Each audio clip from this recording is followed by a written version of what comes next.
Olá vestibulando, eu sou o professor Renato Amigo, professor de Química e integrante da equipe da Central de Vestibulares aqui do Liceu Jardim. E ufa, terminaram as provas das primeiras fases dos grandes vestibulares, a saber, Unesp, Unicamp, Fuvest, e agora você deve estar preocupado com a sua preparação para a segunda fase. E o que os nossos professores resolveram fazer? Eles resolveram gravar algumas aulas com dicas, com resolução de exercícios, com algumas orientações para você ficar um pouco mais tranquilo e ter aquele desempenho legal que você espera para que você possa ingressar na tão sonhada vaga na universidade. Então, bora lá! Vamos assistir mais um vídeo então com um mega professor aqui do Liceu Jardim?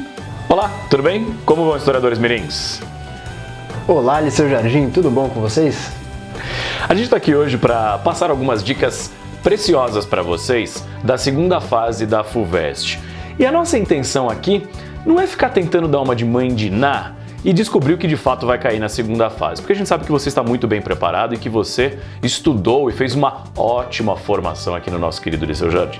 Mas a gente quer, na verdade, focar no método, ou principalmente na forma da segunda fase da Fuvest.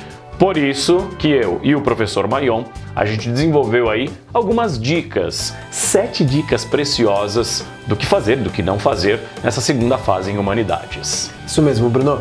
A gente vem aqui para a nossa primeira dica da Fuvest segunda fase, que é o quê? Ler com atenção cada uma das questões e tentar direcionar a sua resposta para aquilo que a questão está realmente perguntando para você. As questões da Fuvest, por mais que sejam abertas, tem um direcionamento que é dado, sobretudo, pelo quê? Pelos comandos, né? Comandos, exatamente, Bruno. Os comandos são importantes, né? E uma experiência que eu falo por ter sido 3 anos corretor da Unicamp. Claro que são bancas de vestibulares diferentes, mas elas acabam ecoando uma na outra. Se você não sabe, claro que você vai tentar chutar, mas não encha a linguiça, não fique sendo prolixo ou até tentando, na verdade, responder coisas que não estão ali. Por quê? Porque você vai irritar de fato o corretor. E vou dizer uma coisa bem sincera, nós temos muitas provas para corrigir quando nós somos corretores, então não irrite o seu corretor, trate ele bem. De que forma? Assumindo a dica 2 ou levando em conta a dica 2. Seja objetivo e conciso. O que significa isso? Assertividade. É você ir direto ao ponto. A gente vai mostrar isso como a gente consegue fazer nas questões. Mas ir direto ao ponto não significa também ser lacônico, não dizer nada, não desenvolver a questão. Mas seja conciso, seja direto. Por quê? Porque está se avaliando ali os conceitos, as capacidades de correlação, a análise que as questões de fato estão pedindo.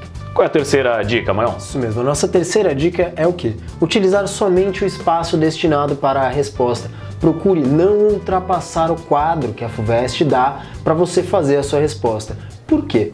Porque os corretores consideram somente aquilo que está naquele quadro. Tudo que estiver para fora não será considerado como uma resposta. Portanto, preste muita atenção no tamanho que você destina para a sua questão, para o item A, para o item B e, se houver, para outros itens. Certo, Bruno? Justamente porque vocês estão treinados com isso. Vocês sabem que nas provas aqui do Liceu Jardim nós não consideramos aquilo que está fora da linha ou do quadrado. Vocês bem sabem disso.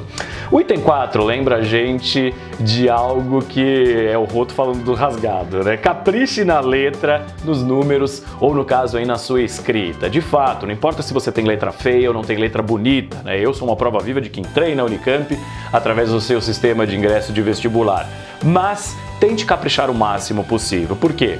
Porque essa capacidade de uma letra legível, de fato, facilita ou permite com que o corretor acesse mais facilmente estas informações. Então isso aqui é um ponto muito positivo. Mas lembre-se, não é porque você tem uma letra bonita que necessariamente você vai ser pontuado ou que você vai acertar todas as questões. É um elemento que ajuda. Não adianta nada você escrever e não dizer nada, simplesmente porque a sua letra é bonita. Mas tente caprichar sim na letra, nos números ou até no caso em toda a sua anotação e na sua resposta.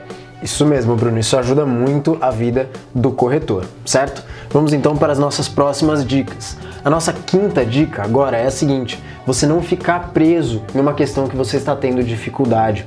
A FUVEST calcula que em média você leva cerca de 10 minutos para resolver cada questão.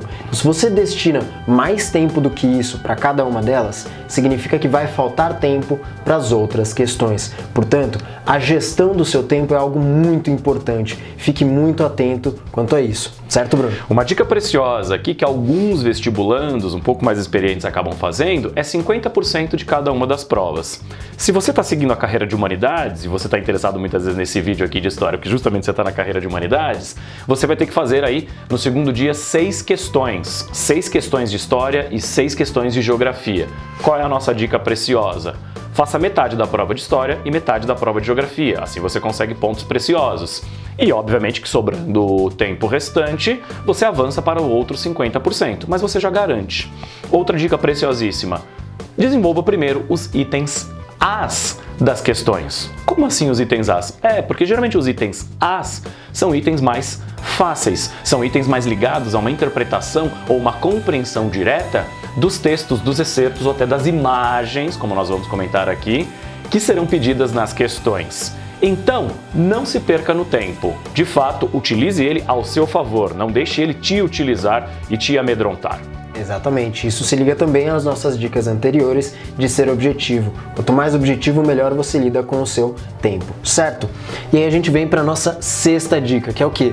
Não fazer um rascunho muito grande. Você não precisa escrever a resposta inteira no rascunho. Faça o quê? No seu rascunho, faça os conceitos. Coloque os conceitos que você quer utilizar, tente estruturar sua resposta e depois, no caderno de respostas, você somente vai desenvolvê-las, certo? Exato, é você na verdade utilizar o espaço dos rascunhos para lembrar dos termos. Pode ser uma questão, por exemplo, sobre Grécia Antiga, sobre trabalho. Então, qual que é um termo que vai aparecer provavelmente? Escravidão, ou as formas como a escravidão era concebida no mundo antigo. Então, utilize esse espaço para realmente somente relembrar os pontos específicos. A construção da redação, ela de fato tem que ser feita na hora, com muita calma, com muita assertividade, mas sem que você tenha que elaborar 2 provas no tempo de o quê? De uma única. E aí vai ficar bem difícil você conseguir terminar essas questões dissertativas. A última dica que a gente vai dar é o quê? Em ciências humanas, se você às vezes tem preocupação de que se os erros de português vão te prejudicar, e eu espero que não, porque você teve uma boa formação aqui, mas fica tranquilo, porque se você esquecer uma acentuação, se você não lembrar como é que se escreve a palavra exceção, ou qual é uma outra, no caso aí, palavra, os erros de ortografia, os erros de português, os erros de língua portuguesa não descontam a sua nota. Claro que o que vai acontecer na banca? A gente vai o quê? Dar risada da sua cara, porque muitas vezes a gente precisa de desestressar, mas nada que te prejudique. Exatamente. A gente sabe que a preocupação da banca é com os termos, com a grade de correção. Legal, pessoal. Então agora a gente vai comentar algumas questões específicas que caíram em FUVESTs anteriores para dar dicas mais específicas mesmo. Exato. De como produzir essas respostas. A nossa primeira dica é o quê? A gente elaborar uma resposta em forma de um pequeno texto autônomo, ou seja, que funcione sozinho, por si só. Um texto que qualquer leitor entende e que tem uma informação completa. Para comentar sobre isso, a gente selecionou uma questão da FUVEST 2018, que é uma questão de estilo clássico da FUVEST. Ela tem toda a cara da FUVEST. O que significa isso? Significa que ela sempre vai ter um comando básico, né? Mas os itens serão mais secos, serão bem mais diretos. E como é que isso está apontado aqui? Perceba que a gente colocou em negrito os comandos que estão sendo pedidos ou que estão sendo utilizados. Aponte, no caso você tem aqui uma explicação básica, né? Rapidinho. O termo populismo costuma ser empregado para descrever de regimes políticos desenvolvidos entre a crise de 29 e meados do século XX na América Latina.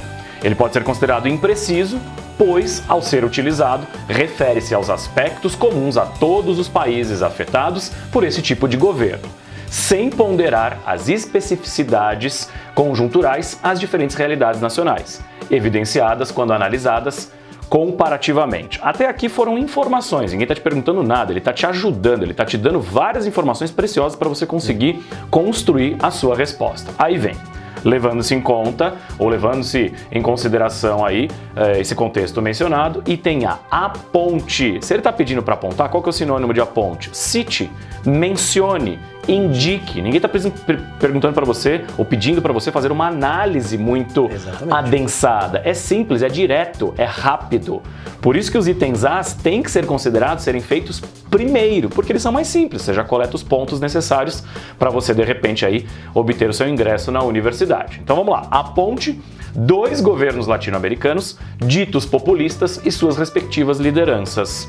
Maion, leia a resposta que a gente sugeriu aí, que é uma resposta completa. A nossa resposta sugerida para esse item A é o seguinte: Brasil e Argentina tiveram governos populistas e suas lideranças foram os presidentes Getúlio Vargas e Juan Domingos Perón, respectivamente, certo?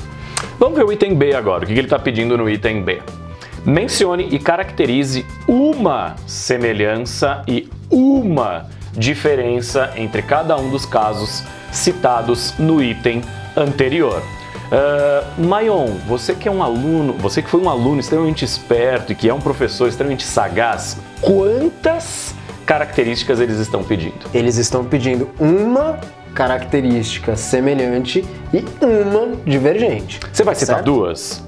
Não. Você vai citar 3? Não. Por mais que você seja um bom aluno de história, um historiador mirim, você vai citar 5 características? Não. Você vai citar apenas uma semelhança e uma diferença. E aqui atente-se também que a gente tem 2 comandos. Temos o comando mencione e o comando caracterize. Isso é muito importante. E é legal lembrar que caracterize significa o quê? Explicar dando exemplos. É importante vocês revisarem aí o sentido e significado desses comandos. Por quê? Porque facilita para saber o que de fato aí o item está cobrando de vocês. Vamos ver a resposta, Maion. Vamos lá. Tanto Vargas quanto Perón desenvolveram legislações trabalhistas como forma de se aproximarem das classes trabalhadoras. Ambos também incorporaram as massas populares à política por meio da propaganda oficial. No entanto, enquanto Vargas restringiu a existência de partidos políticos, Perón permitiu que eles continuassem existindo. Por fim, Vargas se consolidou como figura única no cenário político brasileiro, enquanto que, na Argentina, Perón dividiu as atenções com a sua esposa, a Eva Perón. Fatos importantes para serem notados aqui. Primeiro de tudo, nós não temos um período muito longo, nós temos períodos mais curtos, o que facilita a leitura do examinador ou, no caso, do corretor. Perceba que o primeiro período tanto Vargas quanto Perón desenvolveram legislações trabalhistas como forma de se aproximarem das classes trabalhadoras. Ponto! Se você tem o costume de fazer períodos muito longos, com subordinações muito longas, você que é aluno do Liceu Jardim sabe o que significa subordinações, mas no caso, se você tem a mania de fazer períodos muito longos com várias subordinações, esqueça isso, prefira períodos mais curtos. Por quê? Porque isso dá uma linearidade, uma facilidade na leitura. Outro ponto importante, que conversando aqui com o Maior a gente tem que lembrar vocês, é o quê? Uso de conectivos. No entanto, para pontuar o quê? As diferenças. Exatamente. E no caso, tudo isso sendo uma resposta, como a gente mencionou na dica, inteira por si só. Ela não fica solta no ar. Ela tem, na verdade, uma integralidade, uma coesão e uma coerência dentro dela mesma. É isso mesmo. Vamos então ver a nossa próxima questão? Sim, sim. Vamos lá. Essa também é da FUVEST de 2018. Agora a gente tem uma característica um pouco diferente que a FUVEST vem trazendo nos últimos anos, que é o quê? Contextualizar mais o seu assunto. De que forma? Colocando um texto anexo, um documento, uma imagem, algo deste gênero, certo, Bruno? Sim. E no caso aqui é um texto que, diga-se de passagem, não é um texto fácil, é um texto um pouco mais intrincado, porque óbvio, afinal de contas, está sendo selecionado candidatos a ocuparem vagas na melhor universidade do Brasil. Não em história, brincadeira. Mas no caso, sim, você precisa ter uma proficiência de leitura muito importante. E aí vale a pena a gente ler com um pouquinho mais de calma esse texto. Por quê?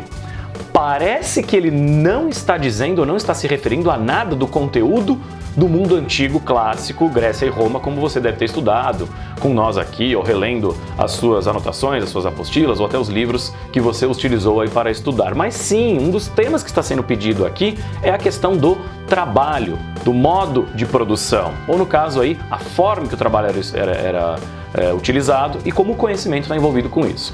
Vamos ver aqui o elemento disparador, o texto aí contextualizador. Maion, leia pra gente. Vamos lá. A construção da modernidade econômica no Ocidente teve como elementos determinantes a aquisição de características mentais e sociais totalmente estranhas ao mundo greco-romano, uma árdua e longa reapropriação civil do trabalho e a invenção de uma relação nunca antes experimentada entre trabalho dependente e liberdade pessoal, seja nas cidades que renasciam, seja nos campos depois do feudalismo. E também uma reconquista da dimensão física da natureza, matéria e movimento, em um novo quadro de experiências e conceitos, como condição para uma aliança entre inteligência e produtividade, entre conhecimento científico, saberes artesanais e inovações tecnológicas. Texto intrincado, um texto até que beira textos de filosofia, com uma dificuldade própria de textos filosóficos. Mas o que fundamentalmente ele está falando nesse texto aqui?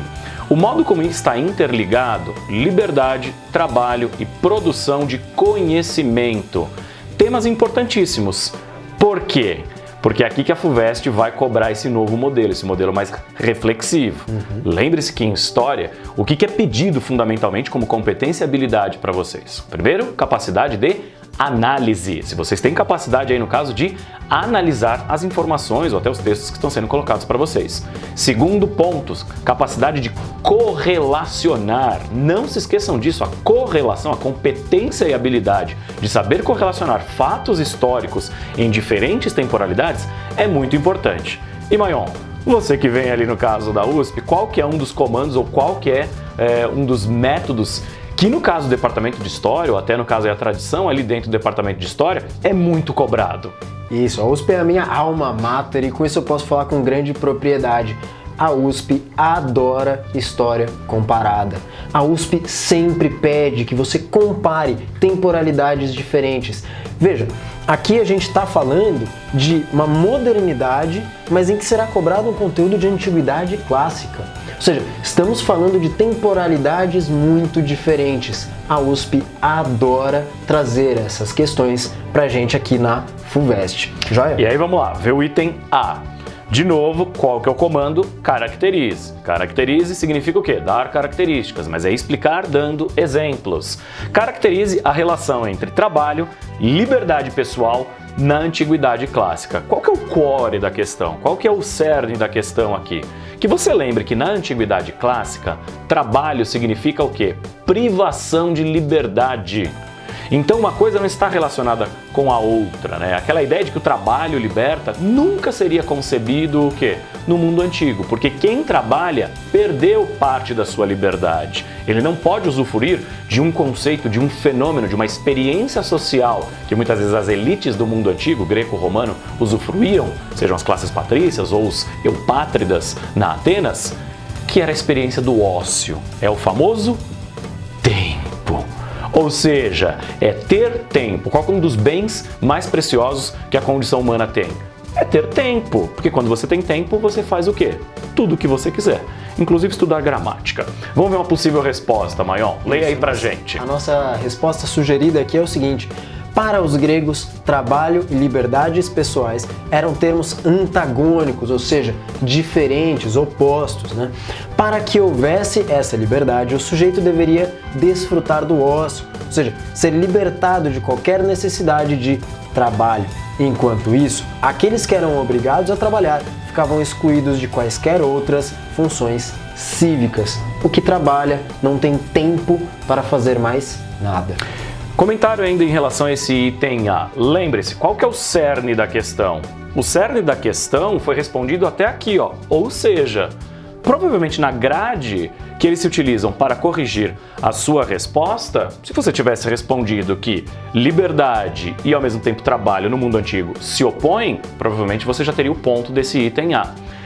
Mas a gente sabe que quem é da área de humanas gosta, no caso aí, de sempre ir a mais. Por quê? Porque tem repertório. E nós sabemos que você tem repertório pela sua boa formação. Perceba que o a mais, e o a mais você vai dar só se você tem segurança, né?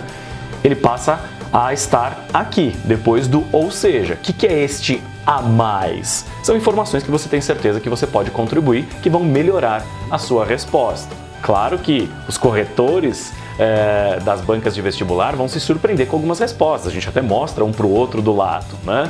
Mas entenda que não é um tratado que você precisa fazer, não é justamente a defesa de uma tese. O que você precisa ser é assertivo, conciso e direto, como a gente já mencionou. Lembrando daquelas orientações de ser objetivo, responder aquilo que a resposta realmente precisa, certo?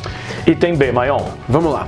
Compare a natureza do conhecimento científico e das inovações tecnológicas do mundo greco-romano com a do mundo moderno. Aqui a gente vê essa característica muito presente da FUVEST, que é pedir para você comparar temporalidades diferentes. Nesse caso, a do mundo greco-romano, da Antiguidade Clássica, e do mundo moderno, certo, Bruno? E aí a ideia aqui, o que está por trás? Que você entenda que o tipo de conhecimento, o tipo de epistemologia, para gastar um pouco a filosofia, né? O tipo de epistemologia do mundo antigo não é a epistemologia do mundo moderno. Por quê? O conhecimento do mundo antigo é o conhecimento pelo conhecimento.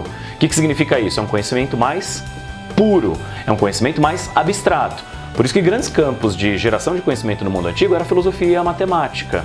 Só que olha a diferença em relação ao mundo moderno, que aí você consegue estabelecer essa comparação. E comparar isso, ver o que tem de semelhante e ver o que tem de diferente. No caso que eles estão pedindo, apelando muito mais pelas diferenças. Mas qual que é uma das diferenças do mundo moderno? É justamente que o conhecimento agora ele tem um caráter produtivo. Por que se conhece? Para melhor produzir. É o que acontece no nosso mundo contemporâneo. É conhecer para fazer mais rápido e melhor. Então o conhecimento aqui ele afeta o caráter produtivo, como produzimos, de que maneira produzimos e por que produzimos. Isso. Maion, veja aí a resposta. A resposta sugerida aqui. O desenvolvimento das ciências no mundo antigo apresentava-se deslocado no mundo produtivo, uma vez que aqueles que geravam esse conhecimento também estavam, por sua vez, longe da produção, lembrando daquela separação entre trabalho e pensamento, certo? Assim, os grandes desenvolvimentos foram em áreas do saber ditos puros, como a filosofia e a matemática. A partir da época moderna, por outro lado, as questões levantadas pela ciência se tornaram intimamente ligadas ao mundo produtivo, uma vez que houve a reapropriação civil do trabalho. Assim, a ciência passa a gerar tecnologias aplicadas à produção, apresentando grandes saltos tecnológicos para a produção, certo? Uma coisa legal de relembrar aqui nessa resposta, Maion, é que você pode se utilizar de pequenos trechos do excerto ou do texto para pontuar ou até para melhor responder a sua questão. A nossa dica vai ser para análise de imagens. A gente selecionou essa questão da FUVEST de 2011 justamente porque ela está muito baseada nessa análise e interpretação das imagens. Vai cair análise de imagens na segunda fase? Olha, eu não boto a minha mão no fogo, mas eu aposto, hein? Vai, com certeza vai cair análise de imagens. Por isso que você tem que estar preparado. Por quê? Porque é uma das linguagens. E outras são importantíssimos documentos históricos. Exatamente. Isso aqui não está só para pontuar ou até colorir a sua prova, mesmo porque a sua prova é em preto e branco. Então não terá essas cores aqui com esses tantos megapixels aqui. Mas no caso, ela não está aqui para te divertir. Ela é um documento histórico importante. E saber ler imagem é diferente de saber ler um texto. Exatamente. É preciso ser alfabetizado na leitura de imagens. E é algumas dessas dicas que a gente vai querer passar aqui para você. Manda ver, Maion. Exatamente. Então, nessa questão da FUVEST de 2011, tratando sobre a Guerra do Paraguai, a gente tem a comparação entre duas imagens. Novamente, aqui a comparação caindo na nossa FUVEST. A gente tem dois quadros. O primeiro deles a gente ampliou aqui para vocês. Ele é do Vitor Meirelles, um importante artista brasileiro, que participou no fim do século XIX da formação de um pensamento sobre o que é ser brasileiro, tá? Então, vamos lá, Bruno. E lembrando que o Victor Meirelles, ele na verdade é um pintor acadêmico, ele foi patrocinado, né? Ou seja, teve como mecenas da sua carreira artística Dom Pedro II, né? E aqui no caso a gente vê um tema histórico, que é a Batalha de Riachuelo, onde a gente na verdade vê dois âmbitos. O quadro ele tem na verdade uma diagonalidade. Por quê? Porque a gente percebe a distribuição do quadro em um evento, nessa parte mais aqui inferior direita, e o outro evento, ou outra parte do quadro, no meio, mais ali para a esquerda. E a gente vê diferentes posturas o quê?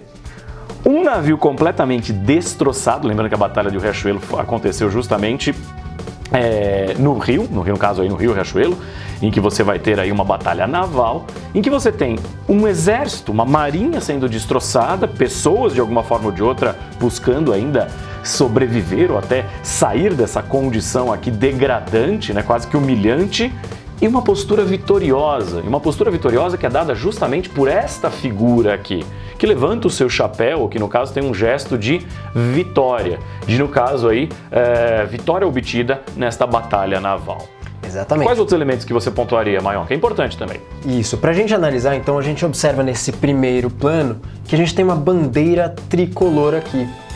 A prova é em preto e branco, mas você conseguiria perceber as listras das cores desta bandeira, indicando o quê? Que neste primeiro plano o artista está representando os derrotados, ou seja, os paraguaios. Enquanto que aqui no segundo plano a gente tem a bandeira imperial do Brasil, que aparece mais de uma vez. Portanto, a figura grandiosa e vitoriosa é o Brasil, enquanto os derrotados são os paraguaios, certo? Uma pintura de celebração de atos, ou no caso aí de uma história oficial criada pela historiografia e no caso aí pelo próprio Estado Imperial Brasileiro. A segunda imagem, Maion. A segunda imagem, por sua vez, é esta daqui, de uma mulher solitária, num campo devastado, certo? Vamos lembrar também que é sempre importante a gente ver a fonte.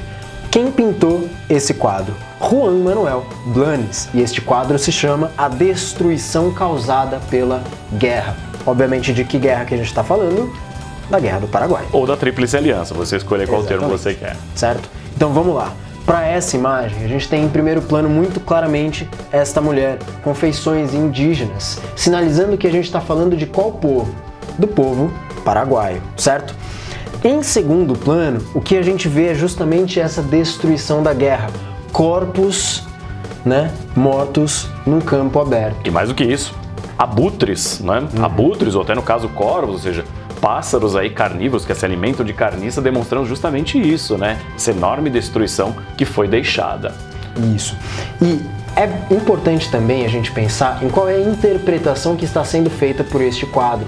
Ao colocar esta mulher paraguaia com cara, né, de muito triste em primeiro plano, o artista está dedicando mais tempo a falar da destruição causada pelos brasileiros e pela Tríplice Aliança na guerra, ou seja, partindo do ponto de vista dos próprios paraguaios, certo? Trazendo uma versão negativa desse conflito. E deixando uma mensagem subliminar. Ela é o quê? Uma mulher na sua solidão. Solidão por quê? Porque a guerra, a gente sabe que ela vai ter um impacto muito grande dentro da população, no caso, masculina. Claro que aqui nós temos em cores, mas perceba como também aí o artista fez questão de retratar aí as cores da bandeira paraguaia na saia, no lenço, ou até no caso aí nos adornos que essa mulher ela porta na sua vestimenta. Mas é um quadro que demonstra o quê? Uma visão mais crítica. E aí dentro desses comandos de comparação, o que a gente está vendo? Um quadro que celebra a vitória, acima de qualquer custo, apesar de qualquer custo. E o outro, o quê? Uma visão crítica da solidão, das consequências, ou no caso aí de uma figura de uma mulher abandonada, desolada na sua solitude, na sua solidão. E aí vamos lá, qual que é o item A, Maion? O que ele pedia? Olha que interessante. Isso, exatamente. É isso que traz a questão de fato, né, dessa FUVEST. Essas duas pinturas se referem à chamada Guerra da Tríplice Aliança, ou a Guerra do Paraguai, ocorrida na América do Sul entre 1864 e 1870, certo? O item A, que é aquele que a gente vai destacar para vocês, diz o seguinte: esses quadros foram pintados cerca de 10 anos depois de terminada a Guerra do Paraguai, o da esquerda por um brasileiro, o da direita por um uruguaio. Analise como cada um desses quadros procura construir uma determinada visão do conflito. Pessoal, olha que legal aqui. Esse comando que a FUVEST pede para você fazer, né, analisar os quadros, é justamente isso que eu e o Bruno acabamos de fazer. Portanto, a FUVEST nos mostra como é fundamental saber interpretar imagens também para construir essa nossa prova.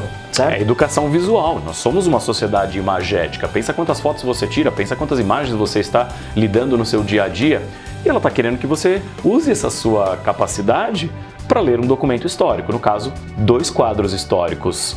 Um, no caso, produzido no Brasil, e outro, no caso, aí, produzido pelo uruguaio Juan Manuel Blanes, né? E aí, o item B, para a gente pontuar, né, diz assim: a Guerra do Paraguai foi antecedida por vários conflitos na região do Rio da Prata, que coincidiram e se relacionaram com o processo de construção dos estados nacionais na região. Lembre-se que o século XIX é o século das nações, do nacionalismo, da construção dos nossos estados nacionais, especificamente aqui, latino-americanos. E olha o que ele coloca: indique um desses conflitos relacionando com tal processo.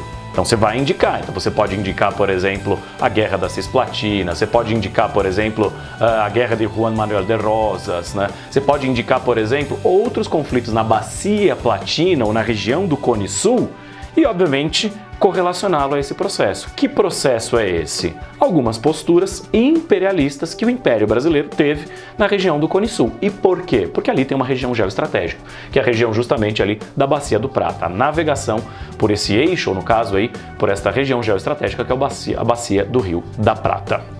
Exatamente, Bruno. Com isso a gente termina aqui esse nosso vídeo de orientação para a nossa FUVEST. Agradecemos muito vocês terem visto esse vídeo e a gente deseja uma boa sorte para todos vocês. Historiadores mirins, boa prova, façam aquilo que vocês sabem fazer, obter bons resultados. Até a próxima. Tchau!